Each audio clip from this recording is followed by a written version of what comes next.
you want to go first? I can if you want me to. I'm kind of Go for it. okay. All right. My name is Kiki Symoné. I am a self-taught digital artist and French teacher here in Windsor. I have a BA in education and an undergraduate degree in French language studies. A little bit about my art, I would say that my art depicts, I guess, the everyday life of Black communities. My subject matter are Black people who happen to be faceless. We can talk about that a little later. I sell my prints on Etsy. If you just type in Art Dealer Chick, you'll find it there. I just signed 2 consignment deals. One is in Windsor at Whiskey Jack Boutique. And then another one is in Brooklyn, New York, which I'm really excited about. It's in Art Space Brooklyn. It's a gallery, and that's the first time my art has ever been exhibited for sale. So I'm super excited. When I guess this pandemic is over with, I'm gonna travel over there safely and take a few pics in front of my pieces. So yeah. Congratulations, that is fantastic. Yep. Thank you so much. Amazing. Thank you. My name is Talysha Bujold-Abu. I am an arts educator, an illustrator, an artist, but I kind of operate under this research umbrella with how I've started pursuing my practice.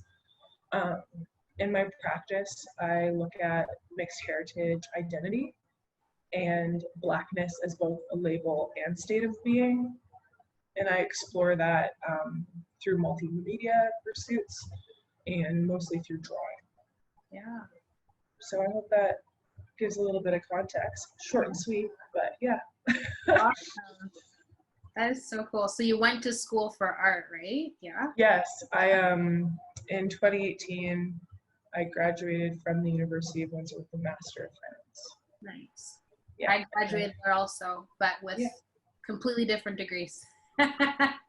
I guess I can say like my artistic motivation would be just the idea of creating. I know that sounds kind of basic, but I don't ever remember a time not creating. Like ever since I was like 5 or 6, I was definitely that kid who like drew on like literally walls or dressers. I didn't get in trouble for it, but my parents obviously encouraged me to write on paper. And I think that's where I started. That's my motivation, is just to create. So yeah, I think that for me, art is kind of like my therapy in a way. Yeah. It allows me basically to stop thinking. So whenever I feel inspired, that's what I do, is I create. Yeah. How about you? Art has worn many hats in my life, and similar to what you just said, it was something I turned to as a creative outlet, as a form of like a space to express in.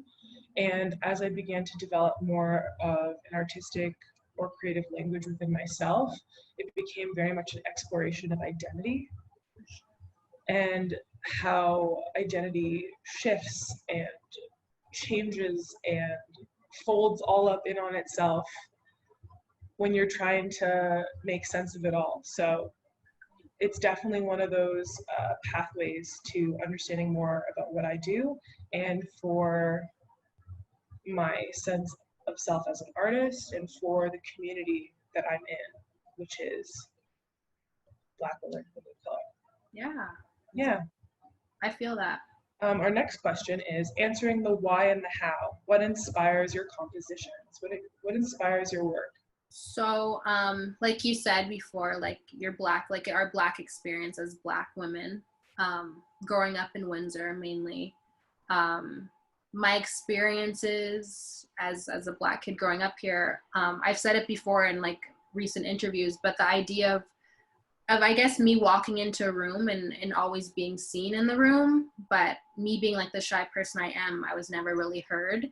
Yeah. And that's part of the reason why my subject matters are faceless, because of that.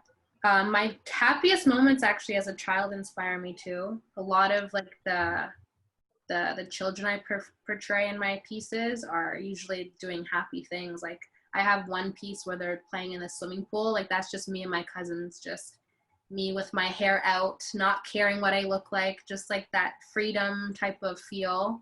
And then I guess you can say the world around me inspires me.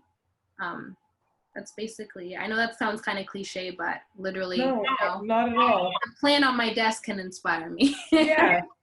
For sure. From what I really connected to and what you said is that you are seeing and responding. And in that simplicity of language, it's about how your unique perspective perceives the world and the information that you receive back, whether that is from your cousins in a pool or how you feel walking into a white majority room and understanding your difference. Those are really clear borderlands that we begin to interpret and shift within as Black women. Exactly. And, you know, hair out. Girl. The thing is, now like braids are considered like, you know, deemed like professional, like finally, in some places, not in all, but some places. Yeah. Which is totally awesome. Yeah. Yeah. I've had a ton of different things happen on my hair journey.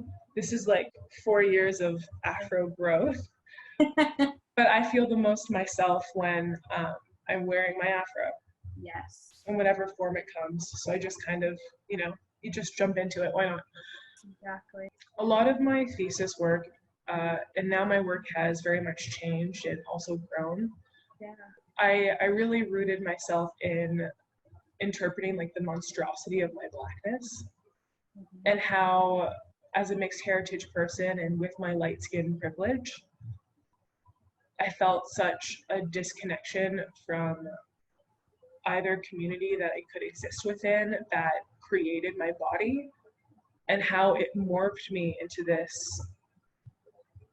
like, no one understood that Blackness. And not that they have to, and again, there's a lot of privilege that being light skinned has afforded me because that's colorism, but I definitely explored the nuances in feeling a lack of belonging and feeling as an outsider, which as women of color, we will feel anyway. Exactly. Yeah. And now in my practice, it's exploring the softness that is related to being Black. And that like love and that space of infinite darkness, that is the most welcoming, beautiful night sky, you know? Beautiful. Yeah. And that's the thing, like I think we kind of owe it to ourselves to be vulnerable and to kind of resonate in the feelings that what we're feeling, like real, like literally wearing your feelings on your sleeves, your heart on your sleeve. Yeah. I'm that too. And like you said too, like that idea of softness, like I use a lot of soft colors in my work too. Yeah. Even the lines are soft. And even like what you said, like I watch a lot of movies. I'm not sure if you do too. Like I'm like a big movie buff. And yeah. Even during this pandemic, like I watched a few films and now I'm kind of like looking at the cast before I watch now to see if they kind of show diversity. Because I feel like as Black people, we're either portrayed a certain way, either like we're extremely poor or extremely wealthy. There's no kind of middle ground. And I think that's what I kind of show in my work is, you know, we're able to do normal things that everybody does because we're human too. Yeah, absolutely. I think in what you've also described in terms of having like a facelessness, it becomes like the face of softness and of vulnerability, which so often for Black women, you're not able to present or show safely or honestly. And there's a lot of freedom in interpreting the Black female image in that way. And I really love that about your work. Thank you. Yeah. About yours too. It's beautiful. It's so great. Like each one's different. It's amazing. Thanks. Yeah. I'm going to give you the next question.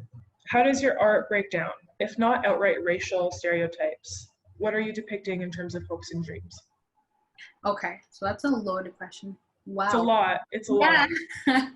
So I guess like what I like trying to do, just the idea of how we're perpetuated in the media, they kind of take away our humanity. I guess what I'm trying to do is I'm trying to put that back in.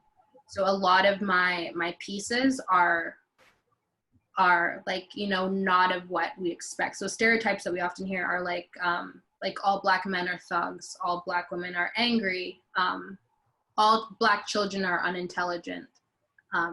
Even the idea of hopes and dreams, like a lot of the films and even TV shows, you know, were either like these athletes that want to become like superstars, or we're superheroes being superhuman, or we're in like these big seniority roles like a teacher or principal. There's never anything in between. I think what I'm trying to do is reconstruct the whole Black identity and to show a different perspective. So the opposite of what I just said. So women being angry, I just show them being soft and vulnerable. Yeah.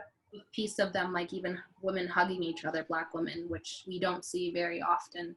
What I would like to see is that Black men even graduating, or children graduating. I've never seen like a full class of Black kids, like personally seen, like not on TV or media, but I've never seen that at all. Usually there's one token Black kid in every class. I like what you mentioned in terms of like the token and the token identity. A lot of what this work is doing is about breaking that idea of token, and that we are everywhere and we exist and our humanity is real. Yeah. In terms of hopes and dreams on my end, I directly confronted the knowing of my lack, in terms of like, I know how I am perceived and I know what's being thought about me when I walk into the room. And it's that self-confidence and power, and sometimes fear of having to face it anyway, because that is how you begin to move through the world. You know? Exactly.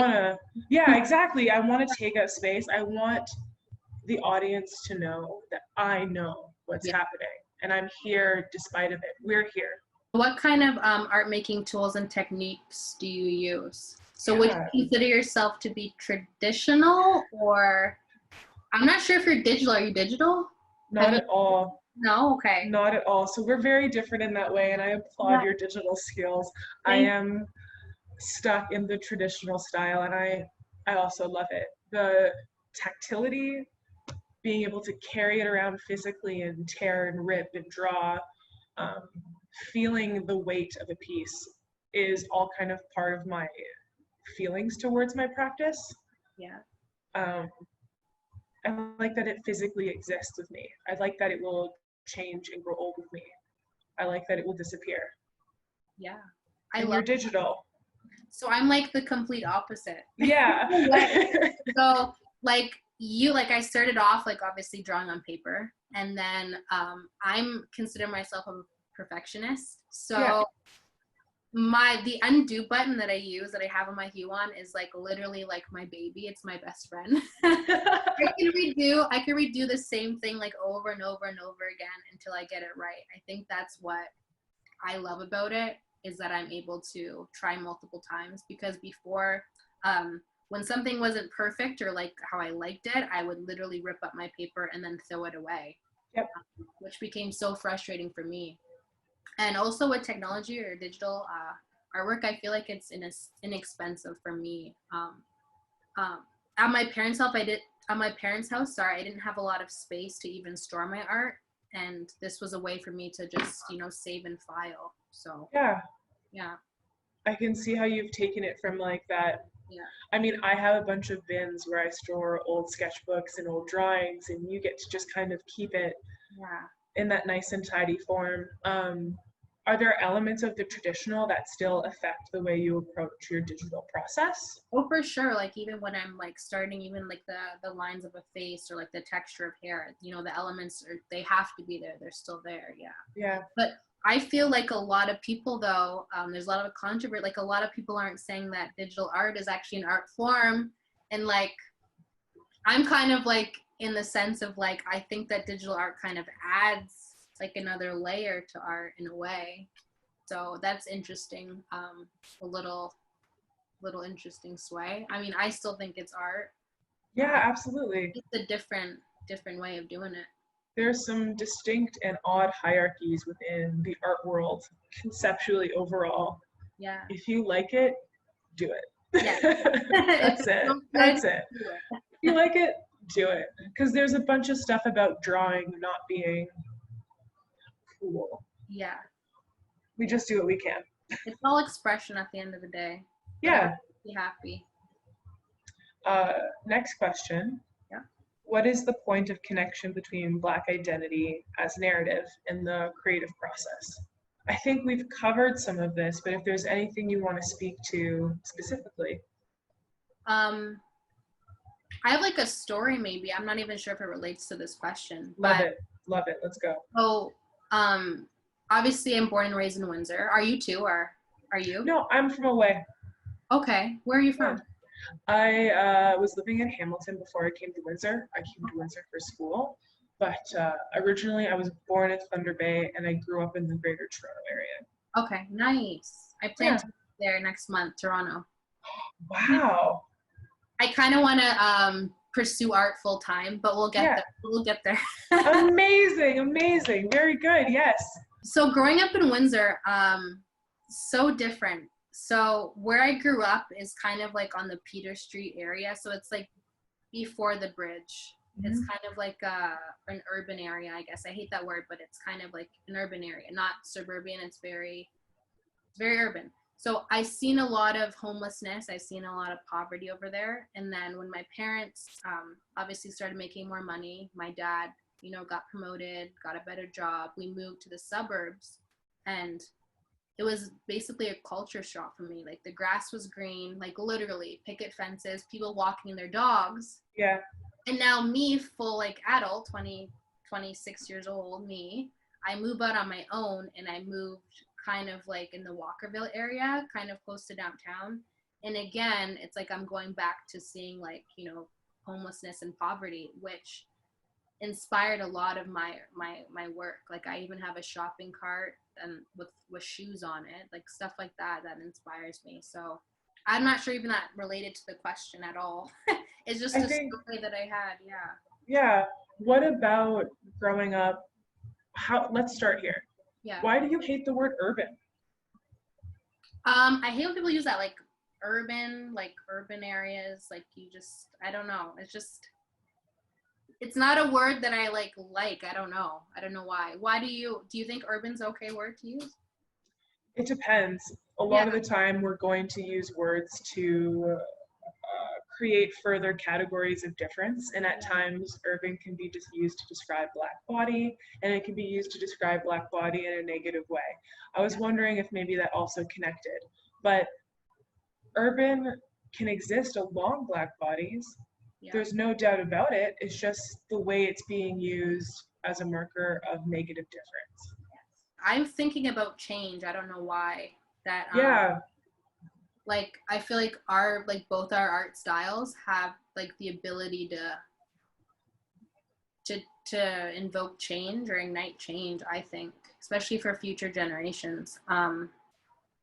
Some of the works that I even think about that are like timeless, are like literally bodies of like work. Like you have like Maya Angelou or James Baldwin, like those are timeless classics. And I feel like any great art will ignite change. So in terms of like anecdotal evidence, it's talking about where the personal meets the art, meets the academic side. And if we consider Baldwin or Angelo, we are going to have to consider how they told their stories and how they owned their stories. And how we process our work is telling our stories and owning our stories. And in that way, we're constructing a collective narrative of excellence.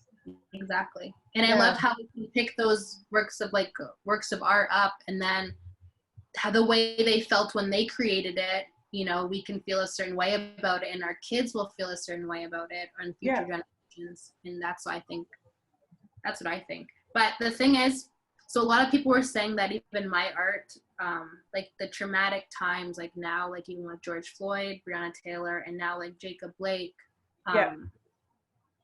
I've kind of used that trauma to really start my work of art. And I feel like good times make good art too. It's not always just the bad times that make good art. I feel like it's the good times too. Like a lot of the people that we look up to, like Maya Angelou, I'm not sure if you do, but I do a lot. Like even her work came from like, real pain. And I think good art can also come from like the piece behind you, like you're saying, like you just felt like doing it. Yeah. Yeah. You never know what would fuel you, but Yeah. reading what I guess I would deem as reading what I would deem as Black literature is giving me more words for my own story, and it's helping me connect to stories that generationally I wouldn't know without having that connection. And you fall into it, right? You fall into that same way that you tumble into the next creative piece that you're pursuing. Yeah. In terms of the resurgence of popularity in BLM in our general community, because it's been there all along. Yep, 7 years at least. Yes. Not longer. Yeah, it's the trauma surrounding Black identity is everywhere, and it's being shared, and it's something that we consume whether we want to consume it or not, and it's also a trauma that exists in our body in all of its most significant ways. It's definitely a period of creative output, but I find that reflection right now has really begun to fuel what I hope will come next in my artistic process. It's research within myself and how I see and feel this trauma and how it will echo through the lives of my family and for all of us, really. Yeah. That's what I was saying before. Like, when you're saying, like, the little girl in me is literally talking to the adult version of me. I was just saying that to someone else, and that's exactly how I feel too. Yeah. It's just coming out as we go. I mean, in this conversation, if I could conclude one thing, it's that Black creatives, everything we do is inherently personal. Yes. And that's its power. Yes. I enjoyed this chat. I'm not even sure if it was long enough, but I hope so. Yeah. It was really good. I really appreciated hearing more about your practice. Thank you. You too.